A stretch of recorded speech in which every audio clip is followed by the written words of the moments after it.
बुलंद आवाज महाराष्ट्रामध्ये आपल्या सर्वांचं हार्दिक स्वागत. आज आपण आहोत सिरसगाव येथे. या ठिकाणी बालासाहेब सुखदेव शिंदे यांच्या शेतामध्ये काम करत असताना बैलाचा विजेचा शॉक लागून मृत्यू झालेला आहे.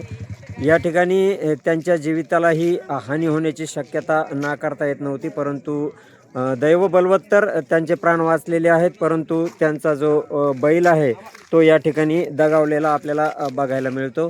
या ठिकाणी विजेचा फार मोठा शॉक लागून या ठिकाणी या बैलाचा मृत्यू झालेला आहे.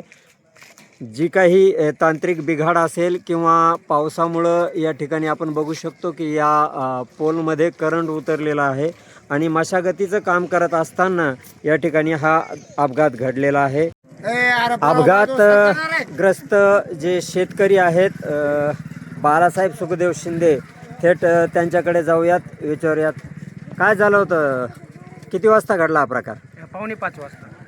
बरं, काय नेमकं काय करत होते तुम्ही शेतात?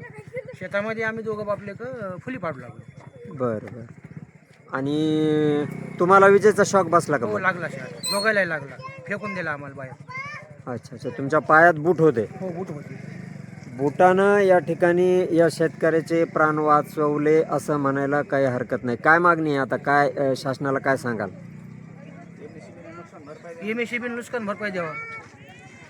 प्रशासनाकडे तुम्ही नुकसान भरपाईची मागणी हो, करता? मागणी करणार. या ठिकाणी सगळीकडे यांत्रिक शेती होत असताना सुद्धा या ठिकाणी या शेतकऱ्यांकडे बैलजोडी होती आणि त्यांच्या बैलाला या ठिकाणी विजेच्या शॉकानं मृत्यू आलेला आहे, बैल दगावलेला आहे. शासनाकडे, प्रशासनाकडे त्यांची मागणी आहे की या ठिकाणी त्यांनी त्यांचा जो मावेजा आहे, जो बैल दगावला, तो मावेजा प्रशासनाने, महसूल विभागाने द्यावा किंवा या ठिकाणी वीज वितरण कंपनीकडून तरी त्यांना नुकसान भरपाई मिळावी.